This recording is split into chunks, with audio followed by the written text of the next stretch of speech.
Good morning everyone. This is Ajay from राशि advertising. आज का जो सेशन है वो मैं खास लीडर लोगों के लिए रखा है ताकि उनकी टीम अधिक से अधिक और अच्छा से अच्छा परफॉर्मेंस दे। क्या होता है ना, सफलता के लिए सबसे ज़्यादा ज़रूरी चीज़ है वो है पॉजिटिव एटमॉस्फेयर। मैं चाहता हूं कि अगर आपकी टीम थोड़ी बहुत बिल्ड हो गई है, 15 20 या 30 जन, तो आप खुद का अपना व्हाट्सएप ग्रुप बनाएं। उसमें अपनी इनकम प्रूफ डालें, लोगों की जॉइनिंग हो रही है वो जॉइनिंग वहाँ डालें, पॉजिटिव मैटर्स डालें वहाँ पे। तो कहने का मतलब ये है, अगर आप ज़िंदगी में सफल होना चाहते हैं तो आपके आसपास का जो वातावरण है वो स्फूर्ति वाला होना चाहिए, पॉजिटिव होना चाहिए, अट्रैक्टिव होना चाहिए, ज़बरदस्त होना चाहिए। बीज की कोई गलती नहीं है अगर मिट्टी ही खराब है तो। Success is all about creating winning atmosphere. सफलता सिर्फ और सिर्फ एक अच्छा एटमॉस्फेयर बनाने के लिए है और बनाने से ही मिलती है। कहते हैं ना, खरबूजे को देखकर खरबूजा रंग बदलता है। शायद आप सब लोगों ने ये फार्मूला मुहावरा सुना होगा। तेंदुलकर के साथ बैटिंग करते वक्त कुंबले भी 50 60 रन मार जाता था। It's all about atmosphere. Virat Kohli अगर इंडिया के बदले केनिया या दुबई या किसी और कमज़ोर टीम में होता तो शायद इतना शानदार प्लेयर नहीं होता। It's all about winning atmosphere. मैं आपको एक छोटी सी कहानी कहानी के द्वारा ये एक्सप्लेन करने की कोशिश करता हूँ। ये कहानी है 10,000 साल पहले की, द्वापर युग में महाभारत की। उसमें एक एपिसोड है, महाभारत में एक वाक़या है। और आप लोगों को पता ही है, आप लोगों ने सुना भी होगा, देखा भी होगा कि उस युद्ध में 18 अक्षनीय सेना ने भाग लिया था। अक्षनीय बोलो तो लाखों करोड़ों में गिनती है, एग्जैक्टली तो मुझे भी नहीं पता है। तो उसमें से 11 अक्षनीय सेना कौरव के पास थी और 7 अक्षनीय सेना पांडव के पास थी। बहुत लोग इस युद्ध में मारे गए थे, करीब करीब 1 करोड़ लोग।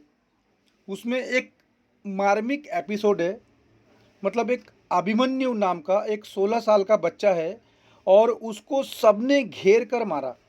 एक्चुअली कायदे में एक योद्धा से एक ही योद्धा लड़ता है, परंतु अभिमन्यु के केस में ऐसा हुआ कि उसे एक साथ सभी महान योद्धाओं ने मिलकर मारा। खैर, वो तो युद्ध में मरते ही हैं, लेकिन मैं आपको ये जानकारी देना चाहता हूँ कि जब वो मर गया तो उसकी लाश को जयद्रथ नाम का एक योद्धा था, उसने उसे अपने लातों से मारा। जो जयद्रथ था उसने युद्ध में उस समय कौरव को अभिमन्यु को मारने में उसका हाथ नहीं था। उस वक्त कहीं और था, वो पांडवों को रोके हुआ था। लेकिन उसने जब अभिमन्यु मर गया तो उसको लातों से मारा। तो जयद्रथ ने मरे हुए अभिमन्यु को एक 16 साल के बच्चे को लात मारी।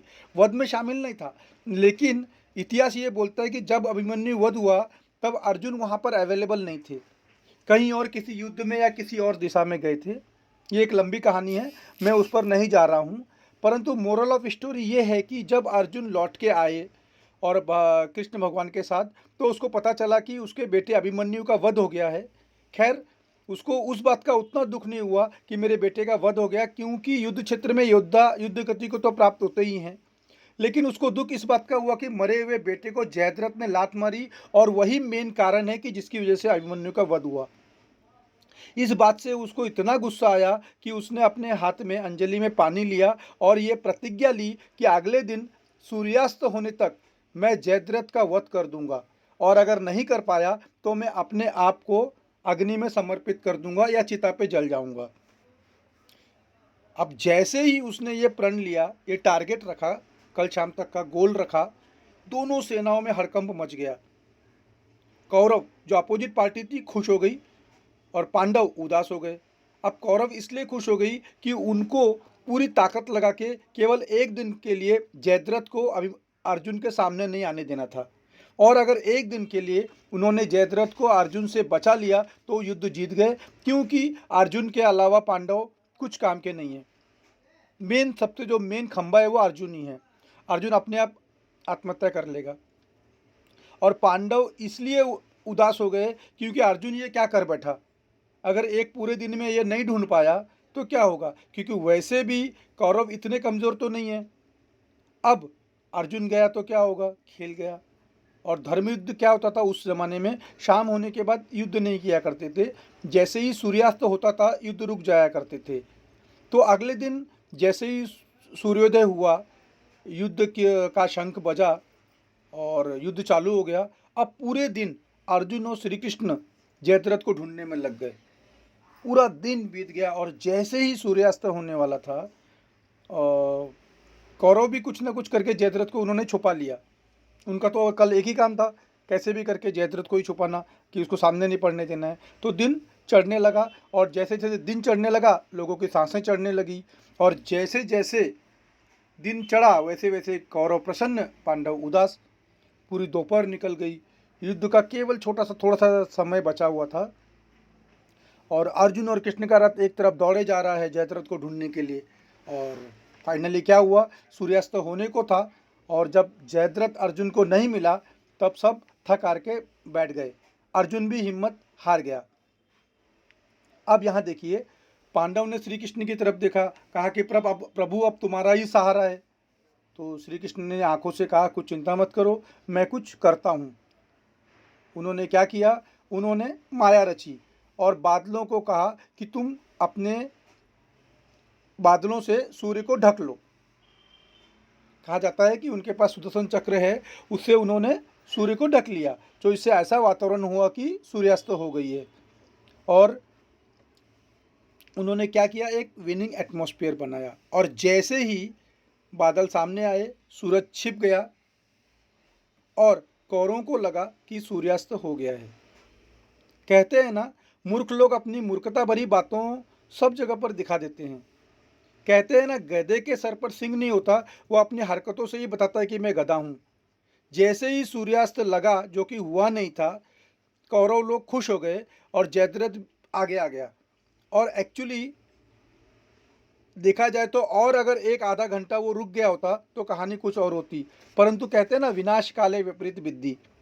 तो यहाँ पे माहौल ऐसा था कि अर्जुन ने भी चिता तैयार कर ली, गांडीव जो उसका धनुष था उसको नीचे रख लिया और सबको लगा अब वो चिता पर जलने ही वाला है। वो बिल्कुल एक्चुअली उसी तैयारी में था, क्योंकि ये माया केवल श्री कृष्ण ने अकेले ही रची थी। और ये दृश्य जयद्रथ भी देखना चाहता था कि देखो अर्जुन मरने जा रहा है कह के। और वो अर्जुन को देखकर हंसने लगा और उसे गालियां देने लगा। और फिर जैसे ही जयद्रथ सामने आके उसे गाली दे रहा था अर्जुन को, श्री कृष्ण ने अर्जुन को कहा,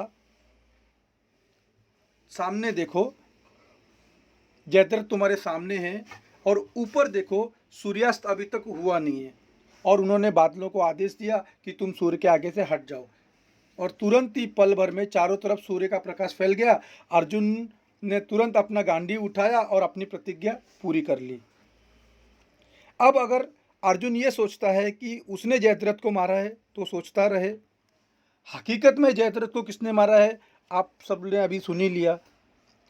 वैसे ही नेटवर्क मार्केटिंग में बहुत सारे लोग ऐसा सोचते हैं कि उन्होंने किया है, लेकिन माहौल कौन बनाता है, लीडर बनाता है। It's all about creating a winning atmosphere. जरूर अर्जुन ने जयद्रथ को मारा है, परंतु वो मार नहीं पाता अगर श्री कृष्ण माहौल नहीं बनाते। तो माहौल, जो वातावरण है, वो इम्पोर्टेंट है।